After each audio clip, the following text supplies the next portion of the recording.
نہیں تو اس کے آس پاس کے لوگوں نے کسر نہیں چھوڑی تھی اس حکومت کو ہر طرح سے ناکام کرنے کی۔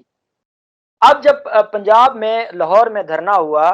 تو عمر انعام صاحب یہ روک سکتے تھے، اور ان کو جب پتہ چل گیا تھا کہ 12 ربیع الاول کا یہ معاملہ ہے اور شام کو یہ ساری چیزیں سامنے آ گئی تھیں، پہلے 2 دن تو انہوں نے اس پر دھیان ہی نہیں دیا۔ جب دھیان جی نہیں دیا تو وہ جو اسٹرینتھ تھی انہوں نے وہ اپنی تعداد بڑھاتے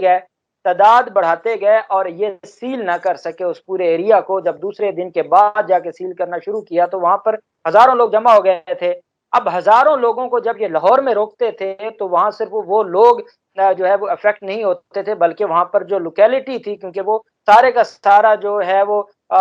رش کا ایریا ہے اور پرانا لاہور ہے اور وہاں پر تو بہت زیادہ آبادی ہے۔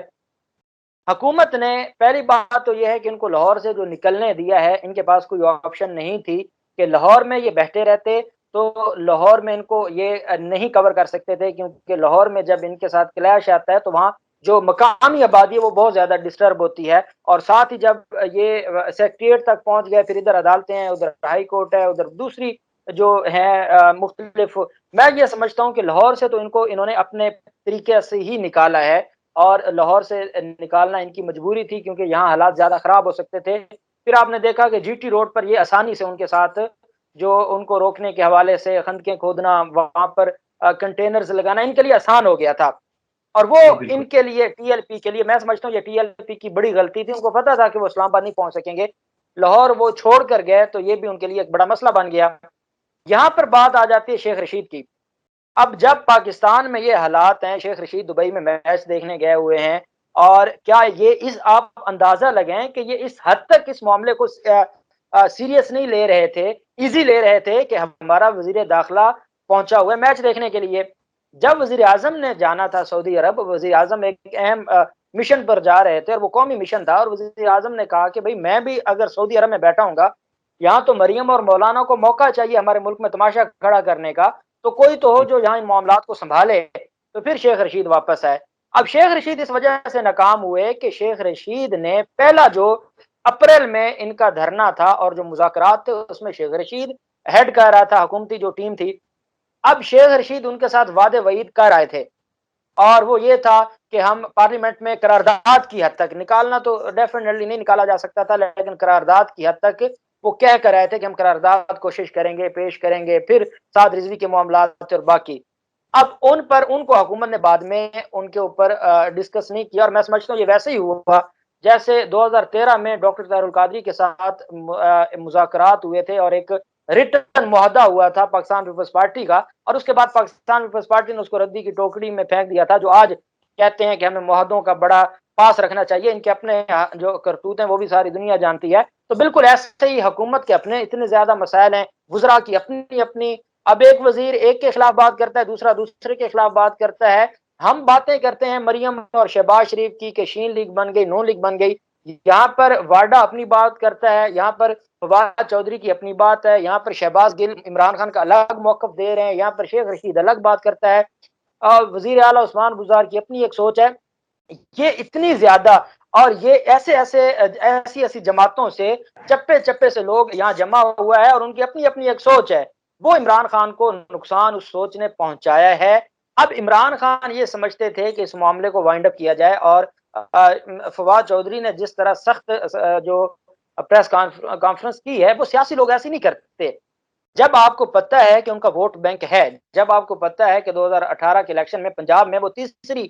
بڑی سیاسی جماعت کے طور پر ابھرے ہیں اور انہوں نے اچھے ووٹ لیے ہیں، ہر حلقہ میں ان کے ووٹ ہیں، تو آپ ان کو طریقے سے ہینڈل کرتے۔ اور جب ان کا آپ نے 1 اپریل 2021 کا دھرنا ختم کیا تھا، اگر آپ ان کے ساتھ کوئی سیاسی معاملات بھی کرنا چاہتے تھے، ہوتا ہے مختلف جماعتیں کرتی ہیں، تو آپ تب کرتے۔ اب جب آپ کو ادھر سے جو معاملہ ہے آپ کا لاہور کے الیکشن کا N133 کا، وہاں پر آپ کا ایک ہی کینڈیڈیٹ تھا، اس کے کاغذات نامزدگی مسترد ہو گئے ہیں اس کی نالیکیوں کی وجہ سے، اور میں نے تو اس کے اوپر عمر انعام صاحب ایک پروگرام کیا تھا، اور میں نے کہا تھا کہ اس پر عمران خان صاحب انکوائری کروائیں کہ یہ تو جان بوجھ کے انہوں نے یہ ڈرامہ کیا ہے۔ یہ اتنے پاگل تھے کہ ان لوگوں کو اپنا نومنی بنا رہے تھے یا ان کو اپنے تجویز کنندہ بنا رہے تھے جو اس حلقے کے نہیں تھے، اور نون لیگ کو پتہ چلتا ہے، نون لیگ درخواست دیتی ہے اور ساتھ ہی یہ فارغ ہو جاتے ہیں۔ اب کل اس کے اوپر اپیل ہے اور الیکشن ٹرائبونل میں اس کے اوپر فیصلہ ہونا ہے۔ تو آپ کی بات بالکل ٹھیک ہے کہ جو ٹی ایل پی کے ساتھ جیسے اچھے طریقے سے ان کو لے کے چلنا چاہیے تھا وہ یہ نہیں چل سکے. اگر یہ رینجرز کو نہ بلاتے، اب آپ دیکھیں نا پنجاب پولیس ہے، پنجاب پولیس میں آج بھی 80%، اگر میں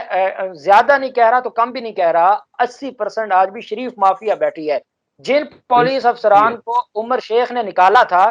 وہی پولیس افسران آج دوبارہ بحال کیے گئے ہیں موجودہ سی سی پی او کی طرف سے. اب وہ بھی نہیں چاہتے، جب مریم نواز چاہتی تھیں کہ پنجاب حکومت ناکام ہو، جب مولانا فضل الرحمان چاہتے تھے کہ پنجاب حکومت ناکام ہو اور مولانا فضل الرحمان دھمکیاں لگا رہے تھے ان کے بہاف پر، اور شہباز شریف نہیں چاہتے تھے، تو پھر پنجاب پولیس کی کیا مجال کہ آپ وہ وہاں پر ان کو روکتی. وہ تو چاہتے یہ تھے کہ عمران خان ناکام ہو، وہ تو چاہتے یہ ہیں کہ عثمان گزار ناکام ہو. پھر آپ نے آئی جی پنجاب وہ لگا دیا ہے، اتنا شریف النفس آدمی ہے، وہ ان مافیاز کو کیسے سنبھالے گا؟ وہ تو ان مافیاز کو سنبھال نہیں سکتا. تو یہ پنجاب پولیس کا یہ جو عمران خان نے کاروائی شروع کی ہے اور سی سی پی او سے لے کے ڈی آئی جیز تک اور آئی جی تک انہوں نے ایکشن لیا ہے. عمران خان کو یہ بات معلوم ہو چکی ہے کہ یہ پنجاب پولیس نے جان بوجھ کر عمران خان کو نقصان پہنچانے کے لیے اور عمران خان کی حکومت کو نقصان پہنچانے کے لیے یہ سارا ڈرامہ کیا ہے، اور ان کو راستہ بھی دیا ہے اور ان کو آگے بڑھنے بھی دیا، جس کی وجہ سے حالات یہاں تک پہنچے کہ پھر معاملہ رینجرز کو بلانا پڑا اور یہ حالات یہاں تک پہنچے. بالکل صحیح ہے عبدالغفار ایڈوکیٹ صاحب. آپ نے ایک اور بھی مذاق دیکھا ہوگا جو وفاقی حکومت کی طرف سے سامنے آیا ہے کہ ایک طرف جو ان کے ایک بہت بڑے سیاسی رہنما ہیں سینیٹر اعجاز چودھری، انہوں نے بیان دیا ہے کہ مستقبل میں ٹی ایل پی کے ساتھ گفتگو بھی ہو سکتی ہے اور سیاسی طور پر ایڈجسٹمنٹ بھی ہو سکتی ہے، اور ان کے بیان کو بھی ان کی تردید کی ہے فواد چودھری نے، جو ابھی تک بھی ٹی ایل پی کے اوپر انڈائریکٹلی گولہ باری کر رہے ہیں. تو اعجاز چودھری کے اس بیان کو کس طرح دیکھتے ہیں کہ ابھی آپ کا ان کے ساتھ جو ڈائیلاگ ہو رہا ہے وہ کمپلیٹ نہیں ہوا، لیکن آپ اس سے آگے جا کے ان کے ساتھ سیاسی بات چیت کی اور سیاسی جو انڈرسٹینڈنگ ہے اس کی گفتگو کر رہے ہیں؟ عمر انعام بھائی، اس کو ہم دو چیزوں کو دیکھتے ہیں. اعجاز چودھری نے جو بات کی ہے، اعجاز چودھری کے سر پر این 133 کا الیکشن آ گیا ہے اور وہ 1 ماہ رہتا ہے، 5 دسمبر کو پولنگ ہے. اعجاز چودھری نے تو اس الیکشن کو دیکھتے ہوئے یہ بات کی ہے، اگر اعجاز چودھری پہلے ہی اتنے اچھے تھے تو یہ معاملہ یہاں تک خراب نہ ہوتا. جب پہلا ان کے ساتھ ہو گیا تھا تو آنا جانا شروع کر دیتے، ان کے ساتھ تعلقات بناتے، اور جب پتا تھا کہ بھئی ہمارے بندے ہیں اور اگر وہ ان کو کوئی ورگلا رہا ہے یا کہیں سے کوئی استعمال کر رہا ہے تو لوگ تو ایکچوئل ہمارے ہیں. اور وہ جو جس طریقے سے آج ہمیں ان کے اوپر احساس آیا ہے اور ہم نے چاہے جو بھی تھا ہم نے مذاکرات کیے ہیں کہ نقصان نہ ہو، لوگ نہ مریں، لوگوں کا خون نہ بہے. ہم نے آج بھی تو وزیر اعظم عمران خان نے احساس کیا ہے نا. تو پہلے جی یہ اعجاز چودھری اینڈ کمپنی یہ یہی کام کر لیتے، اور یہ جو لاہور میں بیٹھے ہیں اور سمجھتے ہیں کہ یہ پچھلے 20 سال عمران خان سے پہلے کے تحریک انصاف کے کارکن ہیں تو یہ کام کر سکتے تھے، انہوں نے یہ کام نہیں کیا. اب جب ان کی نلیکیاں، یا اعجاز چودھری اپنے بیٹے کو کینڈیڈیٹ لے کر آنا چاہتے تھے اور وہ ناکام ہوئے، اب ان ساری چیزوں کو دیکھتے ہوئے عمر انعام بھائی یہ اتنی بدقسمتی ہے کہ میں سمجھتا ہوں کہ عمران خان کو زرداری اور شریف خاندان نقصان پہنچا ہی نہیں سکتا، یہ ان کو ایسا ہی نقصان پہنچانے والے اپنے کافی ہیں. اب بالکل ٹھیک ہے. اعجاز چودھری کا یہ بات کرنا جب الزامات لگ رہے تھے، یہ چیزیں آف دی ریکارڈ ہوتی ہیں. اگر آپ نے ان کے ساتھ کوئی سیٹلمنٹ کرنی ہے، ساری دنیا سیٹلمنٹ کرتی آئیے، آپ کریں سیٹلمنٹ. اور یہ تو اسامہ جیسے لوگ تو نہیں ہیں جن سے نواز شریف فنڈ دیا کرتے تھے، تو یہ تو اپنے لوگ ہیں اور کچھ چیزوں کی وجہ سے حالات ایسے بنے ہیں اور اس میں دونوں طرف سے غلطیاں تھی جس کی وجہ سے حالات یہاں تک پہنچے. یہ بہتر طریقے سے ان کو دیکھا جا سکتا تھا. اب اگر اعجاز چودھری نے یہ بات کر بھی دی تو فواد چودھری کو ٹی ایل پی نہیں پسند ہوگی، فواد چودھری کو مولوی بھی نہیں پسند. فواد چودھری وہ جو کہتے تھے مولوی مار دو، مولوی ختم کر دو، اگر مولوی نہیں پسند ٹھیک ہے، ان کا ایک جمہوری حق ہے، وہ مولویوں سے کریں، ان کو پسند نہیں ہے تو. لیکن فواد چودھری کو یہ دیکھنا ہوگا کہ ان کی جماعت کا جو فیصلہ ہے وہ مفاد کیا ہے. جب آپ کی بالکل جماعت نے یا آپ کے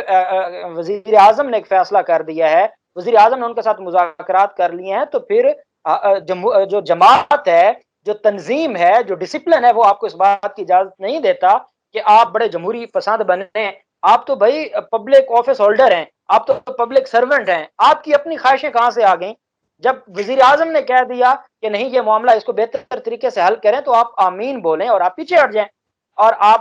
کہیں کہ ٹھیک ہے یہ معاملہ میں نہیں دیکھ رہا، شاہ محمود قریشی صاحب دیکھ رہے ہیں، تو یہ معاملہ ایسے دیکھا جا سکتا تھا، لیکن یہاں انا ہے، اور یہ وہ انا ہے جو آپس میں ٹکرا رہی ہے، جس کا فائدہ نون لیگ اور پاکستان پیپلز پارٹی کو ہو رہا ہے، نقصان صرف عمران خان کو ہو رہا ہے، اور عمران خان کو نقصان ہوگا تو قوم کو نقصان ہوگا، کیونکہ دوبارہ ان کی نالیکیوں اور ان کی حرکتوں کی وجہ سے یہ ہمارے اوپر جو معافی آ جائیں یہ دوبارہ مسلط ہو جائیں گے۔